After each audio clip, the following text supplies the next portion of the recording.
జై తెలంగాణ. సింగరేణిలో డిపెండెంట్ ఉద్యోగాలు పోగొట్టకుండా ఉండాలని తెలంగాణ జాగృతి మరియు హెచ్ఎంఎస్ చేసినటువంటి పోరాటాలకు ఫలితంగా తక్షణమే ప్రభుత్వం మెడికల్ బోర్డు పెట్టడం జరిగింది. మెడికల్ బోర్డు పెట్టిరు మంచిగానే ఉంది వీళ్ళు అని అనుకుంటే మళ్ళీ ఒకసారి కాంగ్రెస్ పార్టీ తన యొక్క నిజమైనటువంటి నైజాన్ని బయటపెట్టుకొని కార్మికులకు ద్రోహం చేసింది. మెడికల్ బోర్డు పెట్టింది 129 మందికి.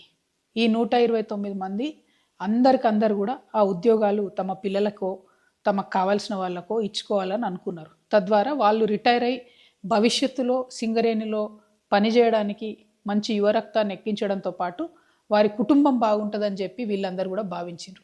కానీ 129 మందిలో కేవలం 23 మందిని మాత్రమే అన్ఫిట్ చేయడం జరిగింది. అంటే ఇది కేవలం 17.8% మందికి మాత్రమే అన్ఫిట్ చేయడం జరిగింది. మిగతా 65% మందిని సింపుల్గా అండర్ గ్రౌండ్ మైన్లోకి వెళ్ళి తీసి సర్ఫేస్లు ఇచ్చిండ్రు. అందులో కూడా సీనియారిటీని పాటించలేదు. అందరికీ మళ్ళీ జనరల్ అసిస్టెంట్ అంటే ఇదివరకు మనం జనరల్ మజ్దూర్ అనేది ఆ పొజిషన్లో ఇవ్వడం జరిగింది. అంటే 10 మంది మీద పనిచేసినటువంటి వాళ్ళు కూడా ఇవాళ 10 మందిలో ఒకరుగా పనిచేసేటటువంటి పరిస్థితి తీసుకొచ్చింది. అసలు ఫస్ట్ ఆఫ్ ఆల్ వాళ్ళు పని కంటిన్యూ చేయలేము, మాకు చేతనైతే లేదు, మా పిల్లల భవిష్యత్తు కోసం ఉద్యోగాలు ఇవ్వండి అని అడిగితే ఇంతమందిని మరి జనరల్ మజ్దూర్స్గా సర్ఫేస్లో వేయడం, కేవలం 18% మందికి మాత్రమే అన్ఫిట్ చేయడం, ఇది ఎట్టి పరిస్థితుల్లో కూడా మనం ఒప్పుకోకూడదు. అంతకుముందు మేమున్నప్పుడు దగ్గరగా ఉండి చాలా బలంగా అధికారులను ఒప్పించి 80-85% వరకు కూడా అన్ఫిట్ అయ్యేటట్టు చూసేది. మిగిలిన వాళ్ళని కూడా మళ్ళీ మెడికల్ బోర్డులు పెట్టి అన్ఫిట్ అయ్యేటట్టు చూసేది. ఇదంతా ఎందుకోసం చేసేది? డిపెండెంట్ ఉద్యోగాలు ఉండాలి, సింగరేణి సంస్థ కొనసాగాలి, సింగరేణి గనిలో పనిచేసి తన నడుములు పోయేదాకా పనిచేసినటువంటి కార్మికుడి యొక్క బిడ్డల భవిష్యత్తుకు భరోసా ఉండాలని ఇదంతా చేసేది.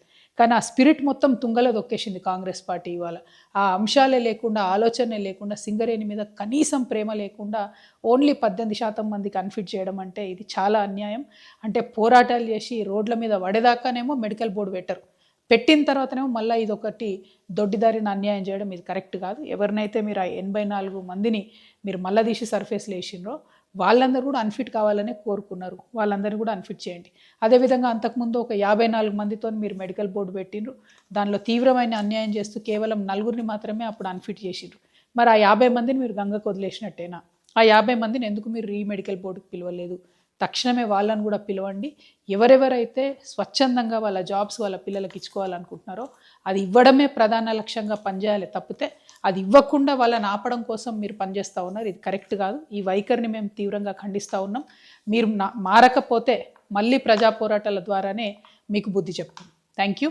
జై తెలంగాణ.